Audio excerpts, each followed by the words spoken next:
Financial markets పై పట్టు సాధించాలనుకునే వాళ్ళు Revanth conduct చేసే వెబినార్ కోసం ఈ నెంబర్ కి కాల్ చేయండి. నమస్తే, వెల్కమ్ టు సుమన్ టీవీ డబ్బు పాఠాలు. నేను మీ విష్ణు. ప్రస్తుతం నాతో పాటు NISM and CRISIL certified wealth manager Revanth Chalamala ఉన్నారు. వారితో మాట్లాడదాం. నమస్తే రేవంత్. నమస్తే అండి. Revanth, welcome to Suman TV డబ్బు పాఠాలు. Thank you sir. సో అయితే రేవంత్, ఇప్పుడు ఒకసారి ఈ వీడియోలో డీటెయిల్డ్ గా రిటైర్మెంట్ ప్లానింగ్ గురించి మాట్లాడుకుందాం. ఎస్, ఒకప్పుడు రిటైర్మెంట్ ప్లానింగ్ అనేది ఒక 20 ఏళ్ళకు ముందో, ఒక 25 ఏళ్ళకు ముందో, ఇంకొక 3-4 ఇయర్స్లో రిటైర్మెంట్ అవుతాము అనగా అప్పుడు ఆ ఫ్యామిలీలో డిస్కషన్ వచ్చేది. సో రిటైర్మెంట్ అప్పటికి ఆ వచ్చిన డబ్బుతో ఒక ఇల్లు కొనుక్కోవాలా, లేదంటే పిల్లల పెళ్లి చేయాలా, లేదంటే ఏదన్నా ఒక స్థలమో పొలమో కొనుక్కోవాలా అనేది ఎట్ ద ఏజ్ ఆఫ్ 55కి డిస్కస్ చేసేవారు. అవునండి. బట్ రీసెంట్ ట్రెండ్స్లో ఏమవుతుందంటే రిటైర్మెంట్ ప్లానింగ్ గురించి 25 ఏళ్ల వయసులో మాట్లాడుకుంటున్నారు, 30 ఏళ్ల వయసులో మాట్లాడుకుంటున్నారు, 35 సంవత్సరాల వయసులో మాట్లాడుకుంటున్నారు. కాబట్టి 60 ఏళ్ల వయసులో రిటైర్మెంట్ అవుతాం కాబట్టి మరి 25 సంవత్సరాల వయసు అప్పుడే రిటైర్మెంట్ గురించి మనం ఆలోచిస్తే మనకి ఇంకా 35 సంవత్సరాల టైం డ్యూరేషన్, టైం టెన్యూర్ ఉంటుంది. కాబట్టి మరి ఈ 35 సంవత్సరాల నుంచి ఈ 35 సంవత్సరాల టైం మన చేతిలో ఉంది. కాబట్టి 25 ఏళ్ల వయసులో ఎలా ప్లాన్ చేసుకోవాలి అంటారు? ఒకవేళ 30 ఏళ్ల వయసులో మనం గనక ఉంటే మనకి ఇంకొక 30 ఏళ్ల టైం టెన్యూర్ ఉంది. కాబట్టి ఎలా ప్లాన్ చేసుకోవాలి? 40 ఏళ్ల వయసులో ఉంటే 60 ఏళ్ళకి రిటైర్ అయ్యేటప్పటికి ఎలా ప్లాన్ చేసుకోవాలి గురించి కొంచెం డీటెయిల్గా చెప్పగలరు. మామూలుగా ఇదేదో into 10 times, into 15 times, 20 times అని టెక్నికల్గా చెప్తారు. కాబట్టి అలా కాకుండా కొంత జనరలైజ్డ్గా ప్రతి ఒక్కరికి అర్థమయ్యే విధంగా దీని గురించి తెలియచేయగలరు. ఇప్పుడు రిటైర్మెంట్ అనగానే ఇందాక మీరు అన్నట్టుగా ఇంటూ 25 టైమ్స్ అని స్టాండర్డ్గా ఏదో నెంబర్ చెప్తూ ఉంటారు. సో అందరికీ సేమ్ వర్తించదు. అండ్ రెండు, రిటైర్మెంట్ కార్పస్ విషయంలోకి వచ్చేసరికి ఇంత అమౌంట్ SIP చేస్తే మనకి ఏదో సరిపోతుంది 15,000, 20,000, అది కూడా జనరలైజ్డ్. ఒక్కొక్కళ్ళ వయసు ఒక్కొక్కలాగా ఉంటుంది. మన వ్యూవర్స్లో 30 ఏళ్ళ వాళ్ళు ఉంటారు, మీరు అన్నట్టుగా 30 నుంచి 60 పైపెచ్చి వాళ్ళు కూడా ఉంటారు. సో ఇప్పుడు నేను ఒక చిన్న ఎక్సర్సైజ్ ఏం చేశాను అని అంటే, విత్ డిఫరెంట్ ఏజ్ గ్రూప్స్, 30 ఏళ్ళ వయసు వాళ్ళు అయితే ఎంత SIP చేయాలి, ఎంత లంసం చేయాలి, అలానే నెక్స్ట్ రిటైర్మెంట్కి. సో రిటైర్మెంట్ని మనం పారామీటర్ కింద పెట్టుకుందాం. 30 years to the retirement, 25 years to the retirement, 20 years, అట్లా last 5 years and exactly the time of retirement. ఆ టైంకి మన దగ్గర ఎంత కార్పస్ ఉండాలి, లేదా ఎర్లీ ఏజెస్లో లంసం చేస్తే ఎంత చేయాలి, లేదా ఎర్లీ ఏజెస్ నుంచి SIP చేస్తూ ఉంటే ఎంత SIP చేయాలి అనేది ఒకసారి చూద్దాం. సో బేసిక్గా నేను 25 ఏజ్ గ్రూప్ వాళ్ళది లాస్ట్లో చెప్తాను. నేను 30 years ఏజ్ గ్రూప్ నుంచి, సో 30 సంవత్సరాలకు వర్కింగ్ మొదలుపెట్టి 60 సంవత్సరాలకు రిటైర్ అవుతారు అనేది నా ప్లాన్. ఓకే, సో 30 సంవత్సరాల వయసు ఉన్న వాళ్ళు, అంటే 30 సంవత్సరాలు రిటైర్ అవుతారు అనుకున్న వాళ్ళు, వాళ్ళ ఎక్స్పెండిచర్లో నుంచి, మళ్ళీ గుర్తుపెట్టుకోవాలి ఈ మాటని, వాళ్ళ ఎక్స్పెండిచర్లో నుంచి, ఇన్కమ్ కాదు. ఇన్కమ్ 75,000 ఉండొచ్చు, 85,000 ఉండొచ్చు, ₹1,00,000 ఉండొచ్చు, ఎంతైనా ఉండొచ్చు. సరే, ఎక్స్పెండిచర్ మాత్రం వేరీ అవుతుంటుంది కదా family to family.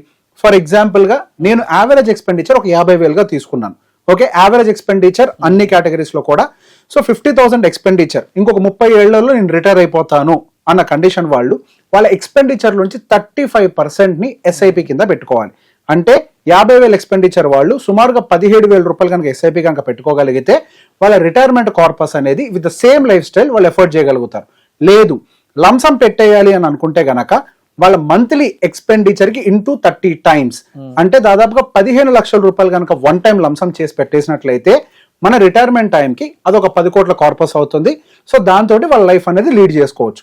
Next 25 years నా రిటైర్మెంట్కి టైం ఉంది అనుకున్న వాళ్ళకి దాదాపుగా వాళ్ళ ఎక్స్పెండిచర్లో నుంచి 48.5, అంటే దాదాపుగా 49% ఆఫ్ దర్ ఎక్స్పెండిచర్, అంటే 50,000 ఖర్చు ఉన్న వాళ్ళు సుమారుగా 24,000 రూపాయలు SIP చేయాలి. అదే లంసం చేయాలనుకుంటే గనక 50,000 రూపాయలు ఇంటూ 41 టైమ్స్, అంటే సుమారుగా 20,50,000 రూపీస్ వన్ టైం కనుక లంసం చేస్తే వాళ్ళ రిటైర్మెంట్ కార్పస్ అనేది ఏర్పాటు అవుతుంది. అండ్ నెక్స్ట్ 20 yearsలోనే నేను రిటైర్ అయిపోతాను అనుకున్న వాళ్ళు దాదాపుగా 68% ఆఫ్ దేర్ ఎక్స్పెండిచర్ వాళ్ళు సేవింగ్స్ గా పెట్టుకోవాలి. అంటే 50,000 ఎక్స్పెండిచర్ అని అనుకుంటే 34,000 రూపాయలు వాళ్ళు SIP గా పెట్టుకోవాలి రిటైర్మెంట్ కార్పస్ కోసం. అదే లంసం అయినట్లయితే 56 times of their monthly expenditure, అంటే సుమారుగా 28 లక్షల రూపాయలు కనుక లంసంగా పెట్టుకుంటే వాళ్ళు దాన్ని ఎఫోర్డ్ చేయగలుగుతారు. 15 years లో రిటైర్ అయిపోతున్నాం. సో ఇక్కడి నుంచి SIP కూడా చాలా వేగంగా పెరిగిపోతుంది. 15 సంవత్సరాల్లో నాకు రిటైర్మెంట్ కి టైం ఉంది అనుకోండి, దాదాపుగా మీరు 100% ఆఫ్ యువర్ మంత్లీ ఎక్స్పెండిచర్ మీరు SIP రూపంలో పెట్టుకోవాలి. అంటే 50,000 రూపాయలు ఎక్స్పెండిచర్ మీకుంటే మీరు 50,000 రూపాయలు మీరు ఎస్ఐపి చేయాల్సిందే. అదే లంసమ్ అయినట్లయితే 77 times of your monthly expenditure అంటే సుమారుగా 38.5 lakh రూపీస్ కనుక మీరు లంసమ్ చేసుకుంటే ఒక రిటైర్మెంట్ కార్పస్ ఏర్పడుతుంది. 10 ఏళ్లలో రిటైర్ అయిపోతున్నా అనుకున్న వాళ్ళు అనుకోండి, దాదాపుగా 170% వాళ్ళు ఎస్ఐపి అమౌంట్ ని పెట్టుకోవాలి. వాళ్ళ ఎక్స్పెండిచర్ 50 అయినట్లయితే వాళ్ళ ఎస్ఐపి అమౌంట్ 81,000 అయి ఉండాలి. అంటే లంసమ్ లోకి వస్తే దాదాపుగా 105 times of their monthly expenditure are 50 అంటే సింపుల్ 52.5 lakhs. అదే గనక 5 సంవత్సరాలు రిటైర్ అయ్యే వాళ్ళైతే 320 times of their monthly expenditure పెట్టుకోవాలి.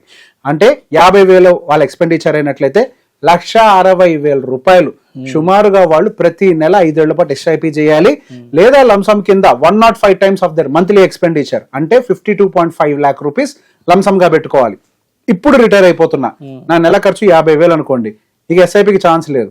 So 200 times of your monthly expenditure అంటే సుమారుగా 1 కోటి రూపాయల వరకు కూడా మీరు లంసమ్ చేసుకోవాలి. సో మీరు గమనించినట్లయితే ఈ ప్యాటర్న్ లో మనకి ఎర్లీ ఏజెస్ లో ఎస్ఐపి అమౌంట్ తక్కువగా ఉంది అండ్ లంసమ్ అమౌంట్స్ కూడా తక్కువగా ఉన్నాయి. సో బేసిక్ ఇప్పుడు డిఫరెంట్ టైం ఫ్రేమ్స్ లో ఉన్న వాళ్ళందరూ వింటుంటారు కాబట్టి సహజంగా నేను 15 years లో రిటైర్ అయిపోతాన్న వాళ్ళందరికీ ఇప్పుడు ఎస్ఐపి అనేది చాలా పెద్ద బర్డెన్ గా కనిపిస్తుంది. అంటే ఆల్మోస్ట్ వాళ్ళ ఎంతైతే ఖర్చు పెడుతున్నారు నెలకి దానికి ఈక్వలెంట్ గా సేవ్ చేయడం మొదలు పెట్టాలి 15 సంవత్సరాల నుంచి వాళ్ళు. అదే కనుక ఎర్లీ ఏజెస్ లో ఉద్యోగం వచ్చిన దగ్గర నుంచి ప్లాన్ చేసుకుంటే అంటే 25 సంవత్సరాల వయసు ఉన్న వాళ్ళు అనుకోండి, అది హార్డ్లీ వాళ్ళకి 30 అంటే గట్టిగా 28% కూడా రాదు వాళ్ళ ఎస్ఐపి వాల్యూలో.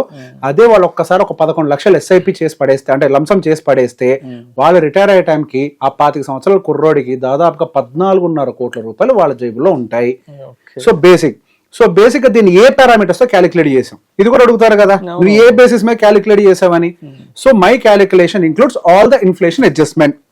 ఫర్ ఎగ్జాంపుల్ ఇప్పుడు మన వయసు 25 సంవత్సరాలు అనుకోండి, ఇప్పుడు ఖర్చు 50,000 అంటే మనం 8% inflation, current inflation and future inflation అంటే post retirement and pre retirement రెండు, రిటైర్మెంట్ తర్వాత రిటైర్మెంట్ కంటే ముందు కూడా ఇన్ఫ్లేషన్ రెండు అడ్జస్ట్ చేసిన దాని ప్రకారం మీకు 60 సంవత్సరాలు వచ్చిన దగ్గర నుంచి 25 సంవత్సరాల అబ్బాయికి సుమారుగా 7.39 లక్షలు మంత్లీ ఎక్స్పెండిచర్ గా మారుతుంది బికాస్ ఆఫ్ ఇన్ఫ్లేషన్.